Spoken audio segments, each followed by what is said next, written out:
Thank you जनाब speaker. करारदाद number 168 ये कि गुज़श्ता साल 2022 माह जुलाई और अगस्त के दौरान शदीद तरीन तूफानी बारिशों और सैलाबी रेलों ने लाखों घर तबाह और मुनहदम हो गए और इसी तरह लाखों दरख्त और माल मवेशी बह गए, जिसकी वजह से सूबे के लाखों खानदान बुरी तरह मुतासिर हुए।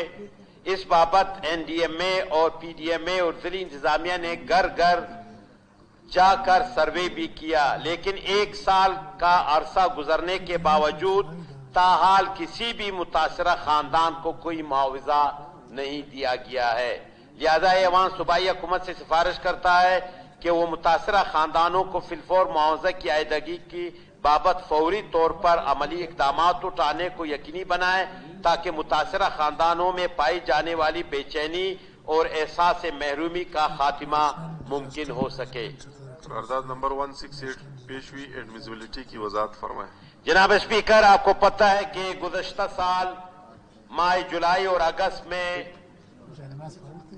बहुत ज्यादा और खतरनाक किस्म की बारिशें हुई, सैलाबी रेले आ गए और जिसमें हमारे लाखों लोग मुतासिर हो गए और हजारों लाखों लोग घर वो मुनादिम हो गए, खत्म हो गए, सफ़े हस्ती से मिट गए, बागात तबाह हो गए, फसलात तबाह हो गए, माल मवेशी मर गए, मुख्तलिफ सड़कें पुल उड़ गए और इस 2-3 माह की इस तूफानी बारिशों ने जनाब स्पीकर बहुत सारे अजला को जितना मुतासिर किया वो 80 साल का रिकॉर्ड उस वक्त जो है ना 80 साल पहले शायद इस तरह हुआ हो। इस दौरान हुकूमत ने जो फौरी रिलीफ का काम था वो पीडीएमए ने तो किया, लेकिन लॉन्ग टर्म के लिए जिनके घर मुतासिर हो गए थे, जिनके घर मुनादिम हो गए, जिनके घर तबाह हो गए, जो बेघर हो गए, जो लावारिस हो गए, जिनके बागात तबाह हो गए, जिनके फसलात तबाह हो गए, जिनके माल मवेशी लाखों करोड़ों रुपए के माल मवेशी पानी में डूब गए, करोड़ों अरबों रुपए का नुकसान हुआ। फिर यहां पर पूरा टीम आया, एनडीएमए का आया, वावेला मचाया गया, एनडीएमए ने, पीडीएमए ने, डिस्ट्रिक्ट इंतजामिया ने, सब ने जाकर एक एक घर का सर्वे किया। अब एक साल गुजरने के बाद अब तक किसी को एक पैसा भी नहीं मिला है।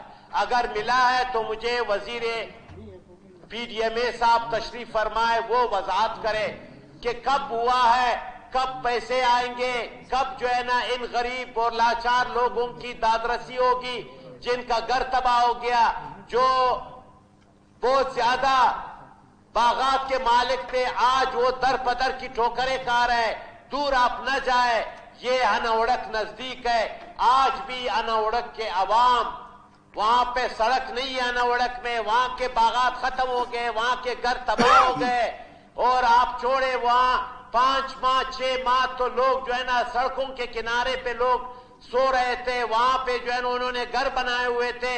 लेकिन मुझे अफसोस से कहना पड़ रहा है कि क्या इसके लिए कोई पैसा नहीं है?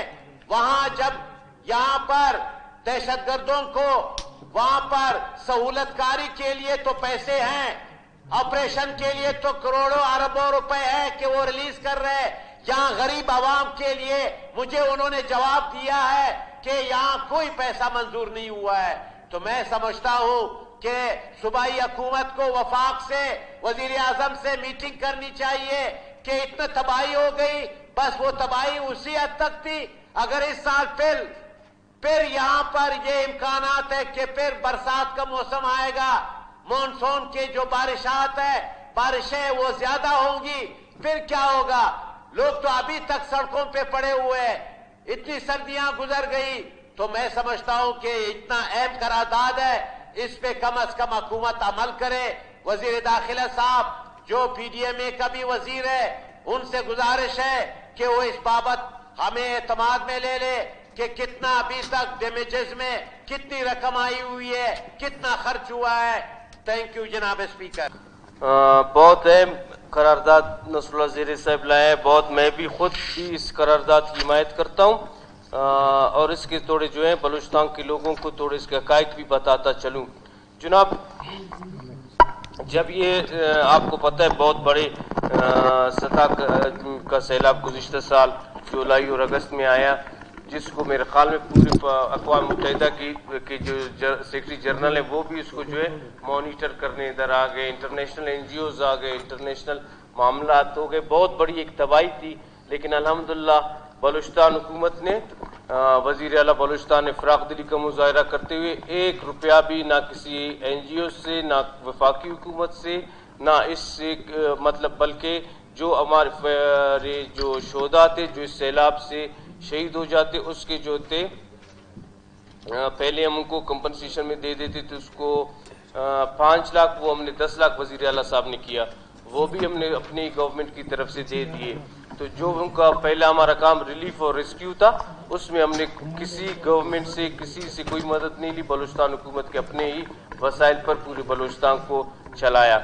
اس پر اگر دوسری بات یہ کہ جس طرح نصر اللہ زہیر صاحب نے یہ کہا، یہ جناب اس طرح ہوا تھا کہ وزیر اعظم صاحب نے یہ ہمارے طرف سے جو وہ گئے تھے کلیم گئے تھے، جو تباہی ہوئی تھی وہ اربوں ڈالرز کا تھا، بہت زیادہ ہوئی تھی، لوگوں کی زمین تباہ، لوگوں کے فصلات تباہ. تو اس کے لیے وہ وسائل صوبائی حکومت کے پاس نہیں تھے. تو صوبائی حکومت نے، وفاقی حکومت نے آ کر یہاں اعلان کیا، جن شہداء کا میں نے ذکر کیا ان کو بھی 10-10 لاکھ روپے دیے، اور یہ بھی اعلان کیا کہ ہم گرے جو جن کے گھر گرے ہیں ان کو 5-5 لاکھ روپے دیں گے اور ان کے فصلوں کے بھی پیسے دیں گے. تو ابھی تک اس مد میں وہ جو شہداء کے پیسے 10-10 لاکھ تھے وہ اسی ٹائم آ گئے، باقی 1 روپیہ فیڈرل سے نہ آیا ہے، نہ اس مد میں ہمیں دیا گیا ہے، نہ اس مد میں ہمیں بھیجا ہے. ہم پھر اب ادھر سے فنڈ نکالیں گے، پھر نصر اللہ صاحب اتنا بڑا تحریک لائے گا کہ کرپشن ہو گیا ہے، یہی اپنا تحریک ادھر جمع کرے، فیڈرل گورنمنٹ کے پاس ادھر جائے روئے پیٹے، ادھر سے اگر کچھ ہو سکتا ہے. اس نے ابھی تک ہمیں کچھ بھی نہیں دیا ہے، وہ ادھر سے اگر کچھ کر سکتے ہیں تو کریں. ادھر سے صوبائی حکومت اس طرح کے فنڈ دے گا، پیسے بھی دو، عوام کو سہولت بھی دو، نصر اللہ صاحب کا 2 گز کا سوال کا جواب بھی پھر دے دو. تو وہ فیڈرل گورنمنٹ کے پاس ہے، ہمارے پاس نہیں ہے.